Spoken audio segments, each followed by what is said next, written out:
Hola chicos, hoy vamos a trabajar con las estrategias argumentativas o cómo chamullar, ¿sí? Correctamente, cómo lograr convencer a otro, ¿sí? De la idea que queremos defender, de lo que queremos lograr, de una opinión que tenemos nosotros. Más allá del chiste de chamullar, ¿sí? La idea es charlar juntos sobre formas en las cuales podemos hablar y a la vez convencer. Antes de empezar, ¿sí? Siempre tenemos que tener súper claro algunas cosas. La primera es qué es lo que queremos que el otro se convenza, cuál es la tesis, qué idea queremos defender, ¿sí? Recuerden que la tesis, a diferencia de una hipótesis, la tesis es opinable, entonces por más que nosotros contrastemos nuestra opinión con la realidad, al ser opinable siempre puede haber otro que piense distinto. Entonces, la importancia de una buena estrategia argumentativa es lograr que esa tesis que es opinable sea la opinión de muchos. También es muy importante construir un etos, ¿sí? Efectivo. Vamos a hablar de efectividad a lo largo de mucho tiempo. ¿Por qué? Porque la única manera de medir que una argumentación sea correcta o no es si se consigue convencer al otro o no. ¿Sí? Porque justamente es una opinión. Recordemos que el etos es esa construcción de nosotros mismos como enunciador, para lo cual va a ser muy importante pensar quiénes van a ser nuestro auditorio, porque no es lo mismo hablarle a los compañeros que hablarle a 5 docentes o tener que presentar una idea frente a un tribunal de justicia. ¿Se entiende, no? Ya trabajamos puntualmente la cuestión del etos en la clase, pero si tenés alguna duda no dejes de escribirme. Ahora, lo primero que hacemos cuando identificamos la audiencia, el destinatario general, ¿sí? Es darnos cuenta que etos podemos construir que sea más efectivo. Por ejemplo, Roberto Fontana Rosa en la conferencia del Congreso de la Real Academia Española del 2004, cuando habló de las malas palabras, fue vestido como un hombre común y corriente, que en el medio de tanta gente bien vestida, tantos intelectuales, quedó como hasta simpático. Pero aparte, tenemos que identificar quiénes son nuestros paradestinatarios. O sea, esas personas que ya coinciden con nosotros desde antes de empezar y solo lo que tenemos que hacer nosotros es reforzar, es decir, no decir nada, no escribir nada que lo hagan pensar en lo contrario a lo que nosotros opinamos, en lo contrario a nuestra tesis. ¿Sí? No son los destinatarios directos de nuestro discurso, pero sí son muy importantes. Por otro lado están los contradestinatarios y estos sí son sumamente importantes y es hacia los que tenemos que centrar nuestra atención, nuestra construcción de letos, etcétera, etcétera, etcétera, y por supuesto la elección de estrategias argumentativas de un tipo o de otro. ¿Por qué? Porque los contradestinatarios son aquellos miembros de la audiencia que piensan lo contrario a nuestra tesis, a lo que nosotros queremos defender. O sea que por lo tanto van a ser los primeros destinatarios del mensaje. ¿Sí?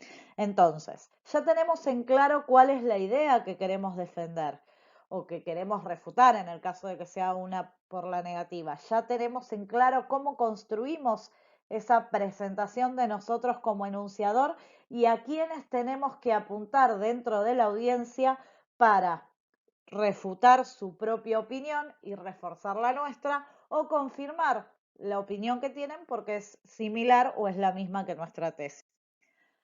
Listo, eso ya está. ¿Y ahora qué? Tenemos que tener muy en claro qué es lo que defendemos o refutamos. Por ejemplo, si definimos que vamos a analizar el rol de la mujer en una novela de Gabriel García Márquez, tenemos que tener muy en claro a qué definición de mujer vamos a hacer referencia. ¿Por qué? Porque si hablamos y utilizamos una definición de mujer del siglo XVIII, va a entrar en choque con la definición de mujer que tenemos hoy en día. Para evitar esa confusión, porque uno de los objetivos para convencer al otro también es ser claro, lo que tenemos que hacer es aclarar antes, ¿sí?, los conceptos, los elementos de la tesis que puedan llevar a algún grado de confusión. También en esa misma línea es muy importante aclarar las circunstancias y el contexto sobre los cuales se va a trabajar. Si recuperamos de nuevo que vamos a hacer una tesis sobre el rol de la mujer en alguna de las novelas de Gabriel García Márquez, es importante señalar en qué época, en qué lugar. No es lo mismo el rol de la mujer en el siglo XX en el Caribe que el rol de la mujer en el siglo XX en Argentina o en una colonia menonita de la Patagonia. ¿Sí? Es muy importante dejar claro las circunstancias, el contexto en general que vamos, o sea, que nuestra tesis va a abarcar. Pero aparte, si hablamos de una obra literaria, de una película o de un trabajo anterior y vamos a opinar sobre, por ejemplo, el análisis de los microbios que genera el coronavirus, por decir una locura, hay que describirlo bien, mostrar que lo conocemos. Estos son errores que muchos de ustedes cuando se van a presentar a una defensa oral cometen. Si no tienen bien en claro la lectura de la novela que se los va a estar evaluando, van a hacer agua porque la profesora o el profesor les va a preguntar algo y como no manejan bien la obra literaria, quedan desautorizados por el momento de duda o el momento de confusión. Como no manejan bien el contexto histórico de algún elemento de la defensa, quedan desautorizados y esa desautorización termina repercutiendo en una pérdida de efectividad en su argumentación. Cuando hablamos de una pérdida de efectividad en la argumentación, lo que queremos decir es que no convencemos a nadie. Pero una vez que está todo aclarado, es el momento de lucirse, es el momento de dar las razones y argumentar a favor de esta idea que tenemos. Pero el problema central es, bueno, ¿cómo? Yo estoy re seguro de lo que opino, yo sé claramente lo que quiero decir, ahora, ¿cómo logro convencerte a vos? A través de diferentes estrategias argumentativas lo hacemos. ¿Qué son las estrategias argumentativas? Son distintas formas efectivas, si están bien utilizadas, de convencer al otro de llegar a un acuerdo con vos. La diferencia entre un texto argumentativo con estrategias argumentativas bien utilizadas y un texto argumentativo con estrategias argumentativas mal utilizadas es la efectividad. Uno va a convencer y el otro no va a convencer. Una de las más usadas por todos es la ejemplificación, que también van a ver que muchas de estas estrategias se utilizan en los textos expositivos. La diferencia es el objetivo final, ¿sí? de esa estrategia. En un texto expositivo es dar claridad, en un texto argumentativo es agregar un punto a tu argumentación, ¿sí? Ojo, es muy importante que cuando damos un ejemplo, ese ejemplo también sea válido para mi audiencia. ¿Por qué? Porque si no, se anula ese poder argumentativo. Por ejemplo, las mujeres son mejores estudiantes que los varones. Por ejemplo, Sandra es mejor estudiante que Pedro. Si yo conozco a Sandra y Sandra es un desquicio, estoy usando un mal ejemplo, ¿sí? Si Sandra se lleva materias, si Sandra no aprueba casi nada, ¿sí? Estoy utilizando un mal ejemplo. Por lo tanto, no solo no me está sirviendo la estrategia de ejemplificación, sino que aparte estoy llevándole la contra a mi argumentación y estoy restando muchísima efectividad. Otro ejemplo, claramente, de la estrategia argumentativa de ejemplificación. Los animales de domésticos son buena compañía. Por ejemplo, Pichi me acompaña cada vez que estoy solo en casa. Acá también tenemos una estrategia que está usada de manera medio extraña. Si yo no conozco a Pichi, ¿sí? No me va a servir de ejemplo, no va a ser válido. Por lo tanto, se va a anular el poder de esta estrategia. ¿Sí? Otro más, Messi es el mejor futbolista del mundo, se parece, por ejemplo, a Pelé, a Maradona, a Neymar y a otras grandes estrellas. Ahí lo que estoy haciendo, además de la ejemplificación, es una comparación. Y como tal, como habitualmente la mayoría de las personas coinciden que en Pelé, Maradona y Neymar, fueron grandes futbolistas, que se lo compare y que se lo ejemplifique a Messi con ellos, agrega valor, ¿sí?, a la tesis de que Messi es el mejor futbolista del mundo. Otra estrategia que se utiliza habitualmente es la de la causa-consecuencia. Entonces, se plantea una relación entre ideas o hechos de manera que parezca obvio, de manera que solo podamos pensar que una cosa se condice con la otra. Por ejemplo, Messi es el mejor futbolista del mundo, dado que es uno de los futbolistas en la actualidad con más balones de oro en su haber. Por lo tanto, si sos el jugador de fútbol que más balones de oro ganó, necesariamente tenés que ser el mejor futbolista del mundo, ¿sí? Otro, la poesía de Becker es muy estructurada, por lo tanto, en consecuencia, se utiliza a menudo para explicar cuestiones básicas del género lírico. Una cosa tiene relación con la otra y se da por sentado. Otra estrategia que se utiliza muchísimo es la de la analogía o alegoría. La idea es relacionar un sistema de metáforas relacionando, es construir, perdón, un sistema de metáforas relacionando dos mundos que a priori no tendrían nada que ver, ¿sí? Pero uno me sirve para explicar el otro. Ahora, de nuevo, como con el ejemplo, si el receptor no acepta esta comparación, cae la potencia de la argumentación. Por ejemplo, la poesía de Becker es muy estructurada, tanto como la escala musical tradicional, que siempre empieza en do y siempre termina en si. Y aparece un músico que dice, bueno, no, pero hay una escala que empieza en fa, ¿sí? Ya se pierde el poder de esta comparación. Ya no es más efectiva y por lo tanto no nos sirve como estrategia argumentativa. Otro, las mujeres son mejores estudiantes que los varones. De la misma manera que entre las aves, los machos tienen un plumaje más vistoso para competir por el lugar reproductivo.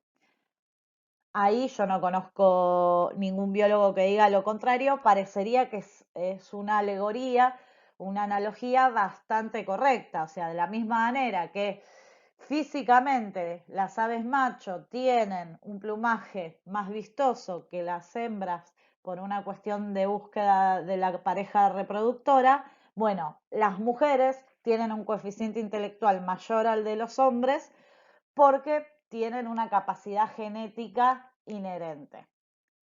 No estoy diciendo que estoy a favor o en contra, estoy poniendo ejemplos.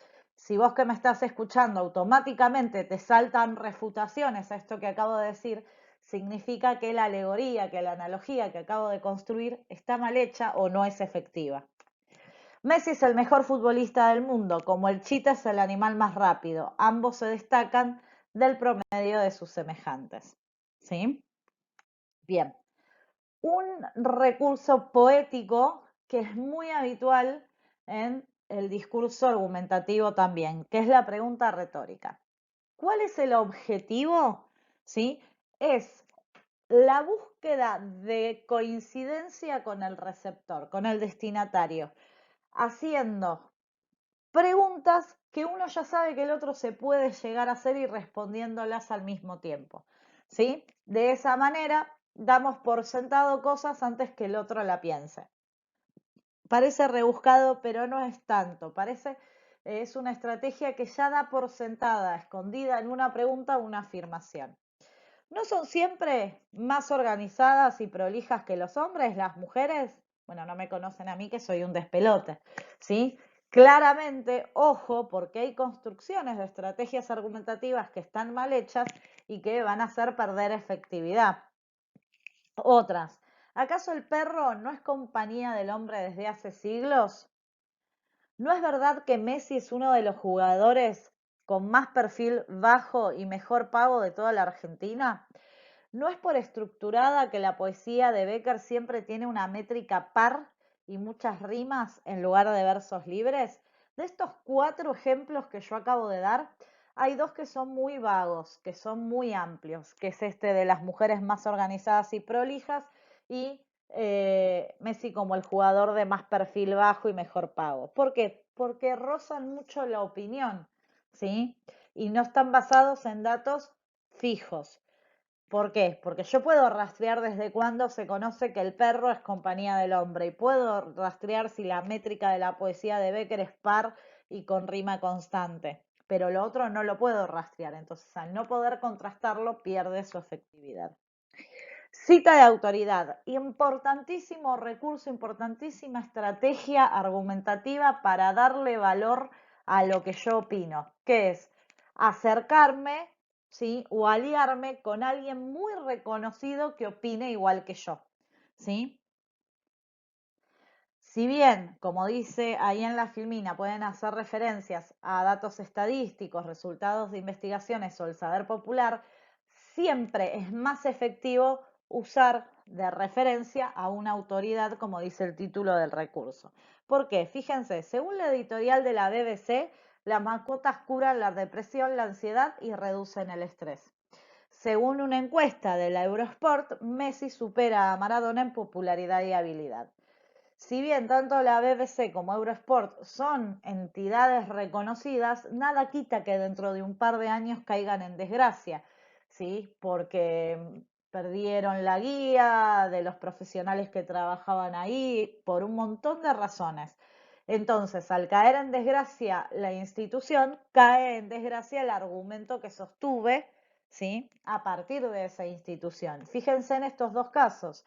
Hugo de Luca, psicólogo, genetista y periodista, sostiene, en 2011, las conclusiones de un amplio estudio realizado en varios países y culturas del mundo en los que se llevaron a cabo miles de pruebas estandarizadas para comprobar el coeficiente intelectual de los participantes diferenciándolos por sexo, dio por resultados que las mujeres obtenían una media superior. Jesús Rubio y María del Pilar, especialistas españoles sobre Bécquer, sostienen que es un poeta renovador pero estructurado. En estos dos casos, al hablar de una figura que tiene renombre internacional o que tiene una profesión que lo valida, ¿sí? Es muy difícil que esta cita de autoridad quede desautorizada, porque ya de por sí, por la profesión de quien dice la idea, se encuentra como reforzada. Entonces es mucho más efectiva que recurrir al saber popular, a resultados de investigaciones o encuestas. ¿Se entiende? Recuerden que si no se entiende es importante que me dejen un comentario o que me escriban al aula virtual o que me manden un mail. Refutación. Esta estrategia plantea la inclusión de una voz que se opone a la que yo quiero defender, a una tesis contraria. Y el objetivo es refutarla, negarla, descalificarla, decir que no es verdad. Es muy fácil. Lo que pasa es que es difícil construir un discurso donde la refutación quede bien y efectiva. Veamos, es mentira lo que señalan muchos defensores del conocido sexo débil. El parto es un ejemplo de la fortaleza del género femenino. Los entrenadores más avesados sostienen que los animales domésticos pueden entrenarse para ser mejores compañías, pero niegan rotundamente que no puedan convivir con mascotas. Se equivocan los periodistas deportivos que señalan a Messi como pecho frío. Los poetas vanguardistas renegaron de las estructuras rígidas de Bécquer como una limitación a su creatividad. Lo que no vieron fue que esa estructura lo hizo perdurable. En los 4 casos estamos refutando. En el de la tesis de las mujeres, son los defensores del conocido sexo débil, de los que consideran que la mujer es un sexo más débil que el hombre.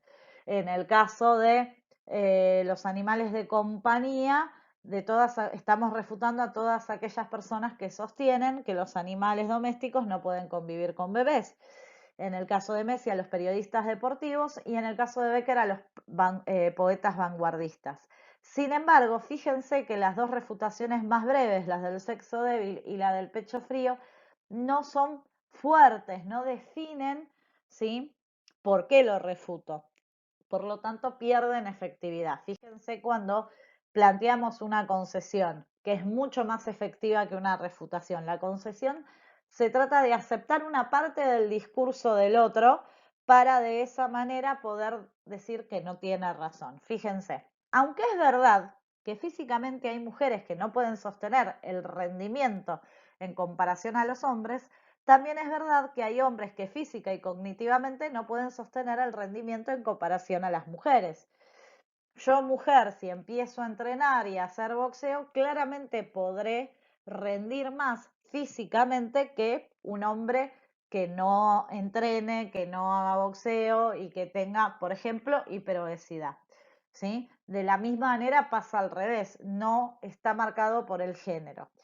Vamos con las mascotas. Si bien las mascotas deben adaptarse a la llegada de un bebé al hogar, los padres, los hermanos, los familiares, los amigos, los vecinos también deben hacerlo. ¿Sí? Ahí la concesión lo logro por una generalidad. Sí, es verdad que cambia la dinámica de una mascota cuando llega un bebé al hogar, pero también cambia la dinámica de los hermanos, también cambia la dinámica de los abuelos que viven con ellos, y no por eso los hermanos y los abuelos se tienen que ir de la casa. ¿Sí? ¿Se entiende cómo funciona la concesión? Se da parte de verdad al contradestinatario para después refutarle absolutamente todo.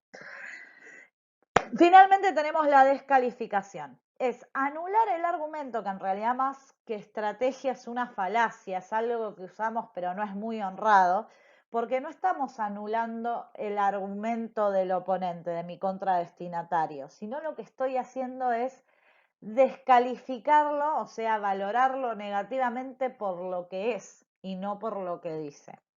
Entonces, por ejemplo, hay cada gil hablando de Messi, parece deporte nacional. Entonces, todos los que opinan contrariamente de Messi, no importa que digan, está todo bien, son giles, ¿sí? Muchos intelectuales españoles reniegan del poeta del siglo de oro español porque no son capaces de comprender la complejidad dentro de la simpleza y de la estructura. Ahí no estamos criticando una idea sobre la opinión de estos intelectuales españoles de Becker.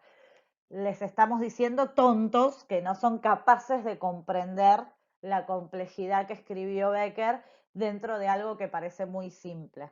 ¿Se entiende? No estamos criticando su discurso, sino a ellos como personas. Fíjense las otras dos. Mucha gente habla sin saber y opina sin bases científicas. Si no es biólogo o veterinario, no debería definir la presencia o ausencia de mascotas en un domicilio. Acá se critica a la gente que habla sin saber y que opina que las mascotas no deberían estar cuando hay un bebé o cuando hay una persona muy mayor en un domicilio. Y finalmente, los hombres creen que se las saben todas, pero si no hubieran tenido una mujer a su lado, no hubieran ni siquiera existido. Acá se critica a los hombres que creen que se las saben todas como tontos. Es muy importante tener algo en cuenta y con mucha atención. La descalificación, si está mal usada, si está mal empleada, como es en el caso de las dos frases que están en el recuadro, juega en contra de la argumentación general, le resta efectividad a la argumentación general, porque quedamos como nenes chiquitos caprichosos tratando de imponer nuestra idea. Fíjense que tanto en el caso de las mascotas como de Becker, la descalificación está como muy escondida, es evidente. En un caso les decimos que hay gente que habla sin saber y en otros que son tontos, incapaces de comprender. La descalificación está, pero está escondida en una frase que no es tan evidente. Cuando la descalificación es muy fuerte, cuando se utiliza la estrategia de descalificación muy a lo bestia, lo que termina pasando es que carece de fuerza la argumentación.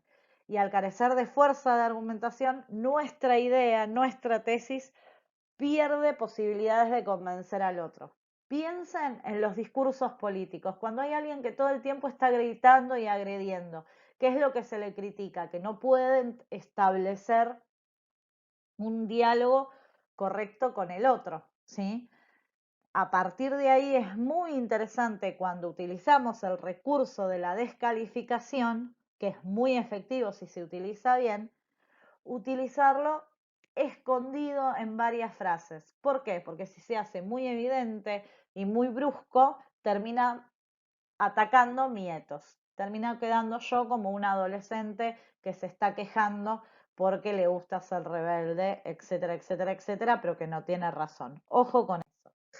Bien, todo texto argumentativo al final tiene que tener un cierre que recapitule más o menos las ideas más importantes. Todo texto argumentativo, desde el más extenso hasta el más corto. ¿Sí? Muchas veces algunas estrategias argumentativas pueden funcionar como este cierre. Por ejemplo, una pregunta retórica, por ejemplo, una comparación, una analogía muy evidente. Siempre le digo a mis alumnos que el cierre de un texto argumentativo tiene que sonar al chan chan de un tango o al remate de un chiste. Tiene que quedar la sensación de que ya no hay más nada por decir.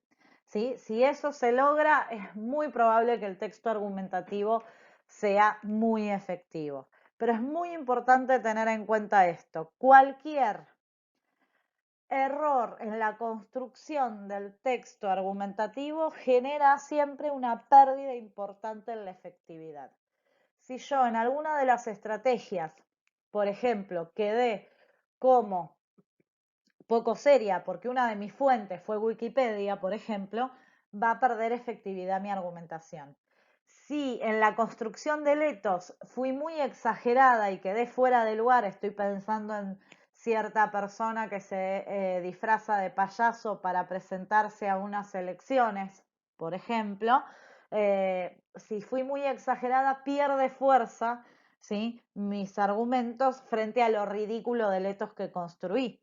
Si no identifico muy bien quién es mi paradestinatario y quién es mi contradestinatario, puedo terminar, ¿sí?, yendo en contra de lo que yo pienso y convenciendo de lo contrario a mi paradestinatario y convirtiéndolo en un contradestinatario. Es muy importante entonces que se construya correctamente cada uno de los pasos que voy a seguir al armar un texto argumentativo. Desde el pedido de permiso a mis papás para que me dejen salir a la noche hasta un ensayo académico defendiendo un análisis de una obra literaria. ¿Sí? Cualquier duda, cualquier consulta, me escriben acá en los comentarios o me mandan un mail o me escriben en el aula virtual. No se queden con dudas. Piensen que todo el tiempo estamos dentro de textos argumentativos más o menos extensos. Empiecen a prestar atención cuáles son las estrategias que usan habitualmente. Claramente lo que dijimos hasta el momento son estrategias, si se quieren, más académicas, pero nosotros sabemos que hay un montón de otras estrategias que son útiles. Por ejemplo, los que vieron conmigo la conferencia de Roberto Fontana Rosa sobre las malas palabras, tienen muy en claro que el humor es una estrategia muy efectiva y muy amplia para muchos públicos de distintas nacionalidades. Los que trabajaron conmigo algún episodio o la obra entera de Salsa Criolla van a ver que la velocidad en el hablar, el uso de malas palabras puede o no ser una estrategia también argumentativa. Lo que los invito entonces es a prestar atención, a poner bien el ojo y el oído en lo que leemos, en lo que escuchamos, identificar estrategias argumentativas y empezar a ser más conscientes cuando argumentamos de cómo y cuándo y de qué forma sobre todo lo estamos haciendo. Nos vemos pronto. Un beso, hasta luego.